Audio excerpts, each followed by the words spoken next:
18 майга караган түнү Бишкекте болгон башаламандык менен бирге бир катар фейк маалыматтар да тарап кеткен. Сиз чекит медианы көрүп жатасыз. Азыр ошол фейк маалыматтарды тизмектеп берем. Аты жөнүм Айгерим Муратбекова. Алгач Бишкектеги башаламандыкта пакистандык студенттер каза болгондугу тууралуу маалымат Twitter социалдык тармактарында тарап баштаган. Анда Dexia аттуу Twitter колдонуучусу Кыргызстанда пакистандык студенттерди жергиликтүүлөр өлтүрүп, зордуктап жатышат. Ал эми бийликтегилер үйүндө уктап жатышат деп жазып, сүрөт видео менен бөлүшкөн. Белгилей кетсек, Бишкектеги башаламандык учурунда бир дагы адам каза болгон эмес. Бул билдирүү чындыкка дал келбейт. Маалыматты тастыктоочу бир да далил жок.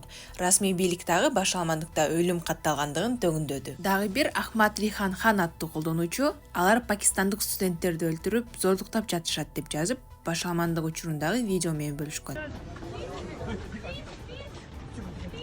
Ушундай эле видеолорду колдонуп, Адитя Радж Каул деген Twitter колдонуучусу да 4 пакистандык студент каза болгондугун жазып, башаламандык учурундагы видеолор менен бөлүшкөн.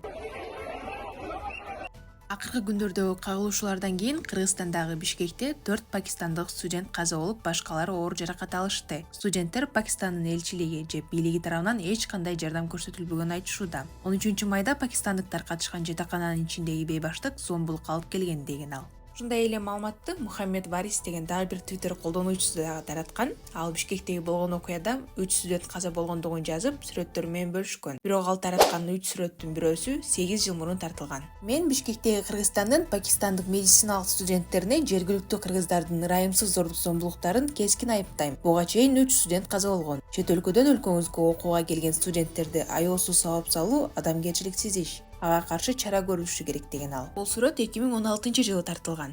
Анда Индиянын Бихимбер районунда аткылоо учурунда жаракат алган адамдын сүрөтү. Дал ушул маалыматтарга таянып, opindia.com сайты кыргызстандыктар чет элдик студенттерге, айрыкча пакистандык студенттерге зордук зомбулук көрсөтүп, анын кесепетинен пакистандык 4 студент каза болгонун жана бир нече студент оор жаракат алганын жазып чыккан. Сайттагы маалыматка ылайык, Кыргызстандын жарандары топтолуп, чет элдик студенттер жаткан жатаканага барып, кыздарды зордуктаганы айтылат. Ушундай эле маалыматты news9live.com сайты да жарыялаган.